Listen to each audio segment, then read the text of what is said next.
L'éditorial.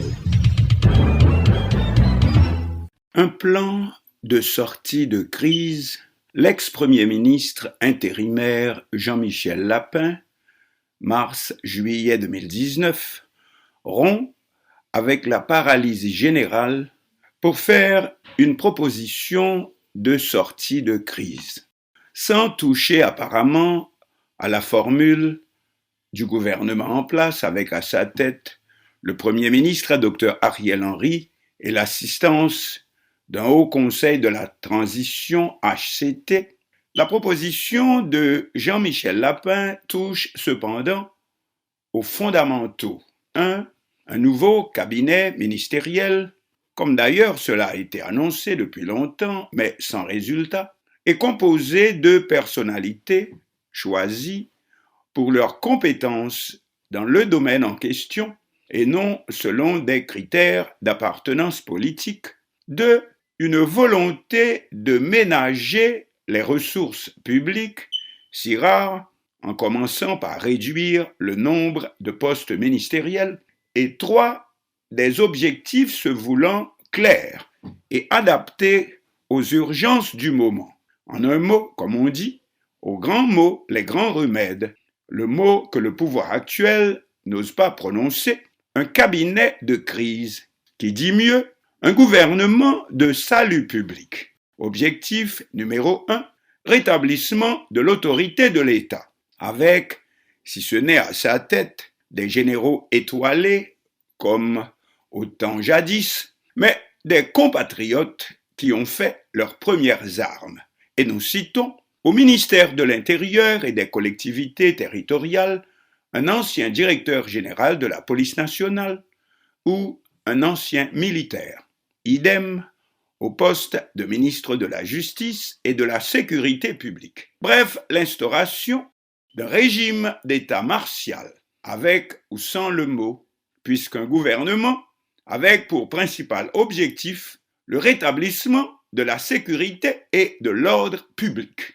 Cependant, nous pensons que dans ce domaine, un autre aspect majeur ne doit pas être négligé, c'est la communication. Le plan proposé n'en fait pas mention, or l'attitude de la population constitue l'élément majeur, d'autant plus à l'heure des réseaux sociaux qui se prêtent tant à la désinformation, y compris par les gangs eux-mêmes. La seule façon d'y répondre, c'est avertir tout le monde que ici, la loi sera appliquée dans toute sa rigueur. 1. Une information totalement objective de la part du pouvoir, mais 2.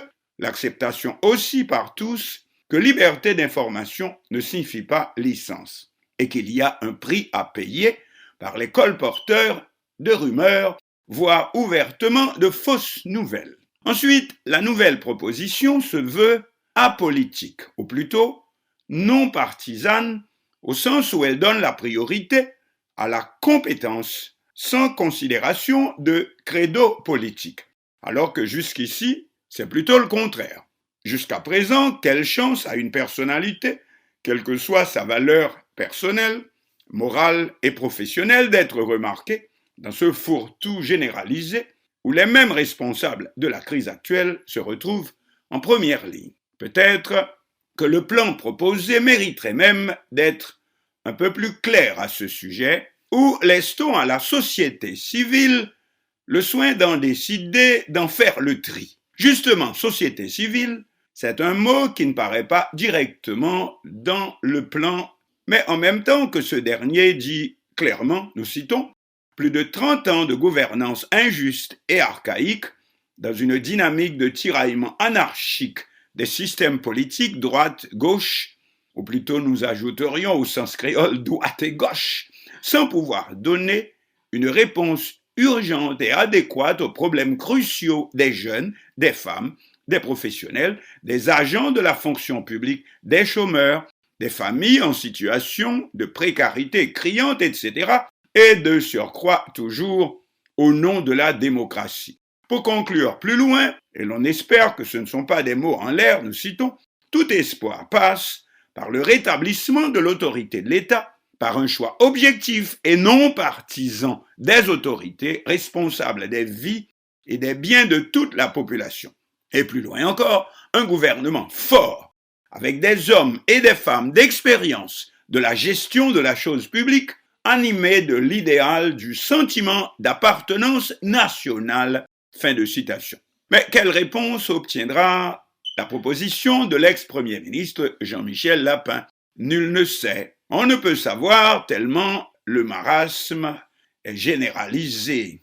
Du côté du pouvoir en place, bien sûr, on aura beau jeu de dire, mais qui va nommer ce gouvernement?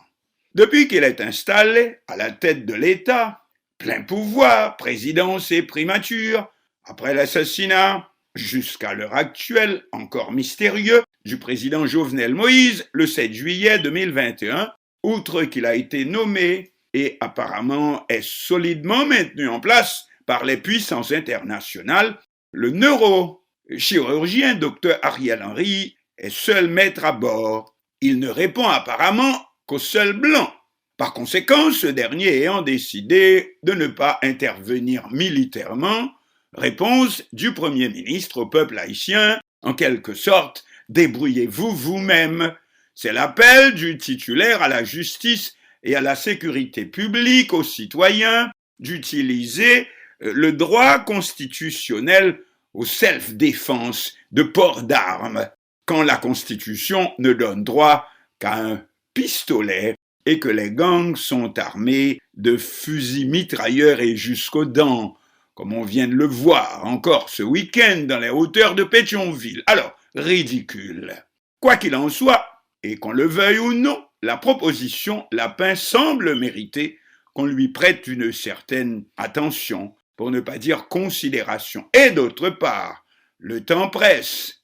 De plus, il faudrait un calendrier fixant chaque étape de ce plan, de son développement, jusqu'à la levée quand même de la situation d'état de siège, car c'est toujours un régime temporaire.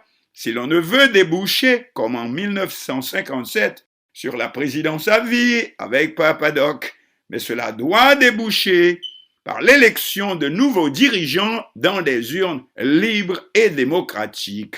Mais rien ne garantit que nous puissions jamais sortir de notre actuelle crucifixion, tant que l'ordre ne vienne d'en haut et probablement de l'extérieur. Allons-nous donc rester éternellement les bras croisés, même si le plan de l'ex-premier ministre Jean-Michel Lapin n'enlève rien à l'importance de l'international dans le mécanisme de résolution de la crise. Il fut un temps, pas si lointain, où il existait, un dernier recours, et celui-ci s'appelait la société civile. Où sont donc le père Antoine Adrien, le révérend pasteur Alain Raucourt, l'entrepreneur Emmanuel Ambroise, le docteur Routouroi, Monseigneur Willy Romulus, et oui, tout le monde était là, et qui n'avait qu'à gagner les rues à la tête de quelques centaines, voire milliers de compatriotes pour faire tomber, comme on dit, les murs de Jéricho. Or, probablement, leurs successeurs existent,